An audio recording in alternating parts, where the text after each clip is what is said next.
केज इथं 19 मे 2026 रोजी सकल मातंग समाजाच्या वतीनं छत्रपती शिवाजी महाराज चौकात जोडे मारो आंदोलन करण्यात आलं।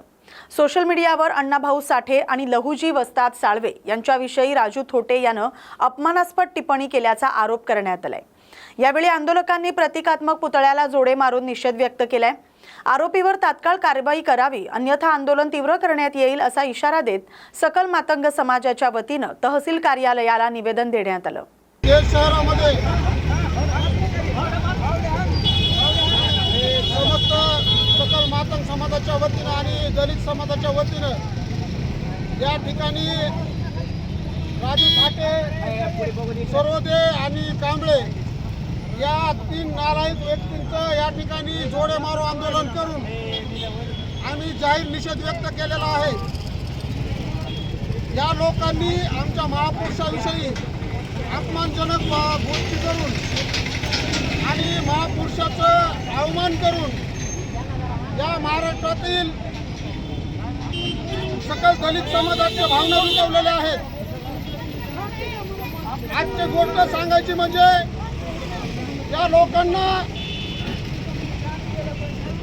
लोकशाहीर अण्णाभाऊचं अस्तित्व मान्य नाही, या लोकांना क्रांतिगुरू लहुजी वस्ताद साळव्यांचं अस्तित्व मान्य नाही, म्हणजे या लोकांना आमच्या महापुरुषाचं अस्तित्व मान्य नाही।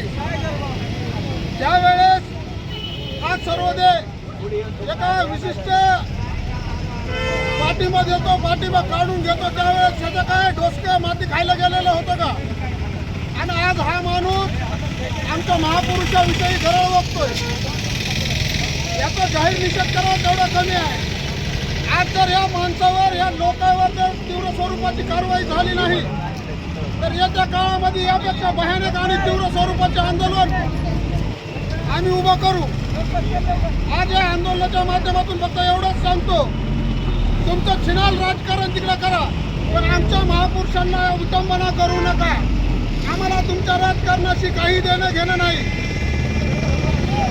या महाराष्ट्रामध्ये संयुक्त महाराष्ट्राच्या चळवळीत लोकशाहीर अण्णाभाऊ साठेचं योगदान होतं। ते योगदान या राजू थाटेला माहित नाही का? आद्य क्रांतिगुरू लहुजी वस्ताद साळव्यांचं योगदान माहित नाही का? मग हे सर्व काही माहित असताना, इतिहास माहित असताना आमच्या महापुरुषाची अवहेलना कशामुळं? म्हणून या माणसाचं, या लोकांचं आम्ही जोडे मारून या ठिकाणी जाहीर निषेध करीत आहोत। येत्या काळात जर मग छत्रपती शिवाजी महाराज असो, डॉक्टर बाबासाहेब आंबेडकर असो, लोकशाहीर अण्णाभाऊ साठे असो, क्रांतिगुरू लहुजी वस्ताद साळवे असो आणि अनेक इतर सर्व आमचे महापुरुष असो, जर महापुरुषावर यांनी टीका केली तर आम्ही यांना जोडून काढल्याशिवाय राहणार नव्हतो। आम्हाला इथल्या राजकारणाशी काही देणं घेणं नाही, पण आमची अस्मिता, आमचा स्वाभिमान असणाऱ्या आमच्या महापुरुषावर जर टीका केली तर आम्ही कुणालाही सोडणार नव्हतो। या पद्धतीनं जर महाराष्ट्रात जर वातावरण चिघळत असेल तर इथल्या गृहमंत्र्यानं, इथल्या प्रशासनानं या लोकांना कारवाई करावी, अन्यथा या लोकांचा मानसिक हेतू असा आहे की या महाराष्ट्रात दंगली घडवून आणायच्या।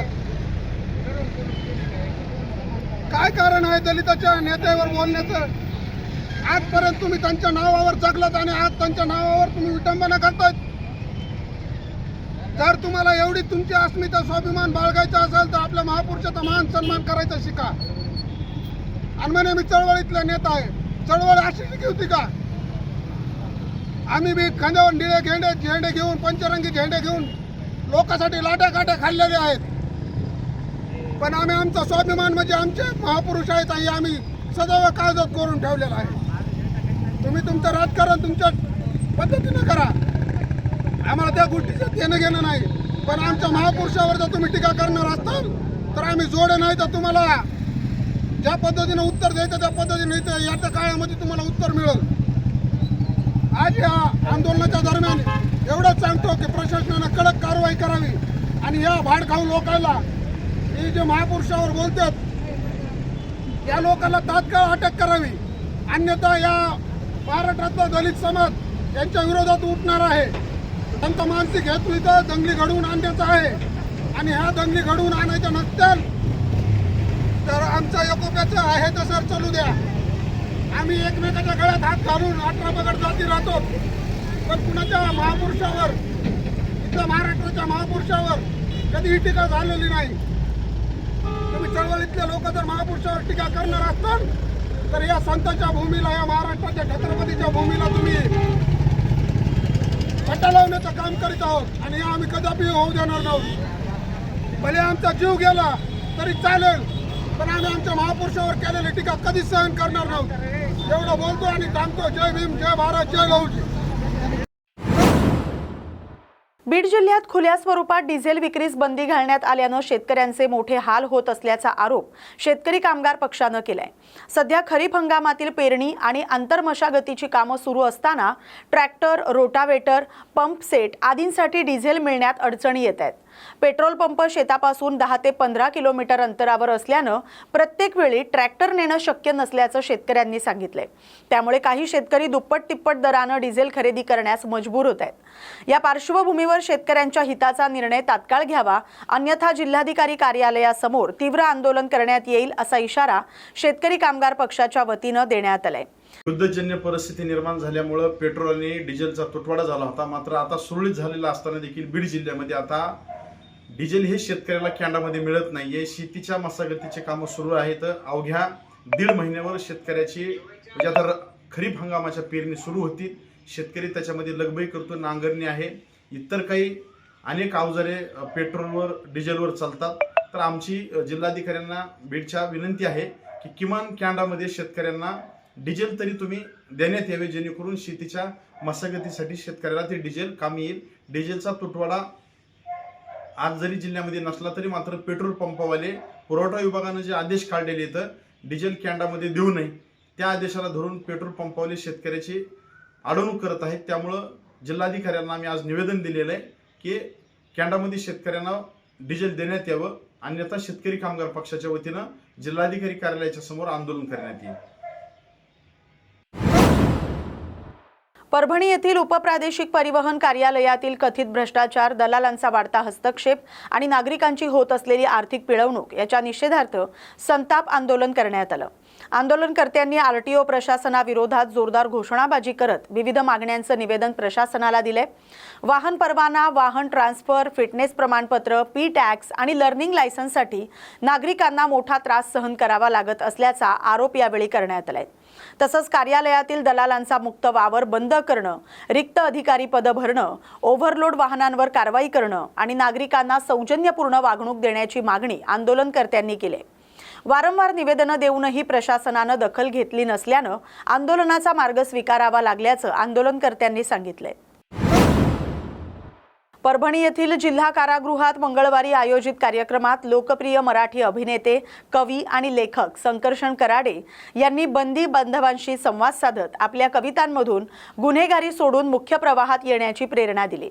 त्यांच्या प्रभावी कवितांमधून जीवनातील संघर्ष, परिवर्तन, माणुसकी आणि नव्या सुरुवातीचा संदेश देण्यात आला. कार्यक्रमाला बंदी बांधवांनी उत्स्फूर्त प्रतिसाद देत कवितांचा मनापासून आनंद घेतला. नमस्कार, माझं नाव संकर्षण कराडे. मी आज माझ्या परभणी शहरामध्ये आहे आणि आत्ता मी परभणी जिल्हा मध्यवर्ती कारागृहात आहे. आज इथल्या सरांनी एका छोट्याशा कार्यक्रमासाठी मला आमंत्रित केलं आणि मला येण्याची संधी मिळाली. मी आजपर्यंत थोडा बरा वागला असल्यामुळे मला कधी जेलमध्ये येण्याची संधी नव्हती मिळाली, पण आज एका कार्यक्रमाच्या निमित्ताने येण्याची संधी मिळाली आणि वातावरण खूप वेगळं आहे. पण सगळी माणसं आपुलकीने वागवतात. एवढ्या मोठ्या मोठ्या पदावरती असून सुद्धा आपल्याला मान देतात.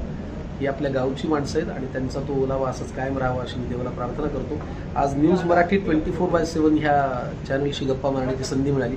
परभणीत दरवेळेला येऊन आनंदच होतो आणि आपली माणसं भेटतात, आपले ठिकाणं असतात, काही आपली प्रेमाची काही ठिकाणं असतात, आपलं स्वतःचं घर असतं, आपली माती असते. तर यांना बघून छान वाटतं. फक्त परभणीत नाटकाचा प्रयोग होत नाही याचं थोडंसं वाईट वाटतं, पण गोष्टींकडे सकारात्मक दृष्टीने बघूया. भविष्यात कधीतरी परभणीतही चांगलं रंगमंदिर होईल, तिथं नाटकाचा प्रयोग होईल अशी मी आशा बाळगतो. आणि सगळ्या परभणीकरांना, सगळ्या लोकांना, सगळ्या माझ्या माणसांना मी मनापासून नमस्कार करतो. पुन्हा पुन्हा भेटत राहूया. आत्तापर्यंतचा माझा कलाक्षेत्रातला प्रवास जो काही झाला तो तुमच्या पाठबळामुळे, तुमच्या शुभेच्छांमुळे झालेला आहे. इथून पुढेही तो अजून जोमाने चालावा, अगदी छान उंच उंच पोचावा अशी तुम्ही मला शुभेच्छा द्या. आणि आशीर्वाद द्या. पुन्हा पुन्हा भेटत राहूया. मी हे माझ्या कर्तृत्वातून, कामातून, वागण्यातून, लिखाणातून कायम प्रूव्ह करायचा प्रयत्न करीन. जगात असेल जर्मनी, भारतात परभणी. धन्यवाद.